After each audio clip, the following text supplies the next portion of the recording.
دڵم لەگەڵ یا قرچاکە باوەڕتان هەبێ چونکە زۆر سروشتێکی جوانی هەبوو. لە نیۆڕۆی دوێنێەوە ئاگرێک لە شاخی دەلوجە لە ناوچەی قەرەداغ کەوتۆتەوە کە ڕێژێکی زۆر دار و درەخت و پوش و پاوانی لە شاخی دەلوجە سووتاندووە کامەوای کردووە ئەم ناوە بە تەواوەتی بسووتی. ئەمەی دەبینن ئەو دیمەنانن کە لێسەدا شاخی دەلوجە لە ناوچەی قەرەداغ نزیک ئەستێڵی خوار و دەسووتێت کە تیمەکانی بەگری شارستانی سەرخاڵی کۆنتترۆلکردنین بە هاوکاری تیمی فڕۆکەوانی بەڵام بەهۆی سەختی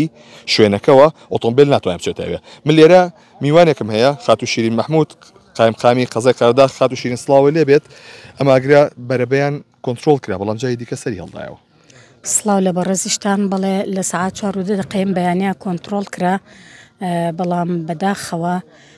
لە نیوەڕۆیە تەلەفۆنمان بۆ کرایەوە کە ئاگرەکە دیسانەوە تەشانەی سەنۆتەوانێ ئەویش لەبەرەوەی کۆتەرەی وشکی تایە ناودارەکان و قەدی هەنێ لە دارەکان گرتوویەتی ئەمانە حتمما بە بایەک دیسانەوانێ ئەبنەوە بە پشکۆ و یاخۆ بنیەنە خوارەوە و ئاگرەکە پەرەی سەنەوانێ. خاتو شیرین هۆکاری ئاگرەکە چی و لە چیوە کەوتوتەوە؟ ئێمە لە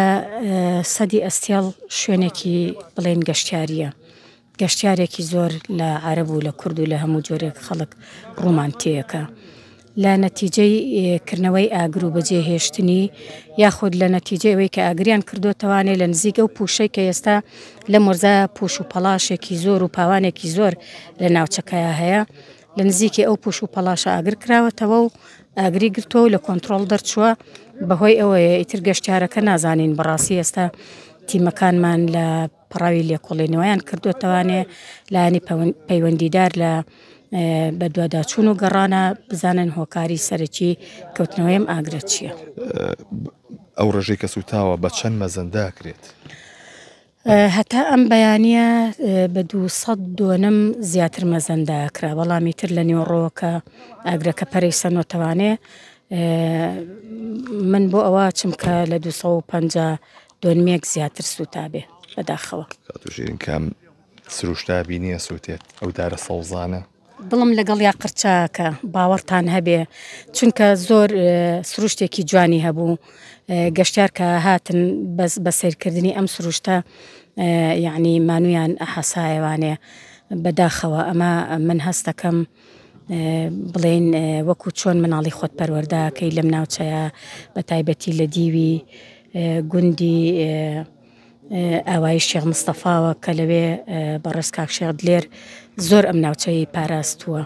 ئێستا من هەستەکەم مناڵێکی ساوای خۆمانەکە لە دەسمانیاوە بەداخەوە ئیشەڵا بەس ئومێدمان هەیە ئێمە داربەڕوەکان کە ڕەگی چۆتە خوارەوە بە ناخی عەرزە سەر هەڵباتەوە جارێکی کە و ناوچەکە بژێتەوە داواکارین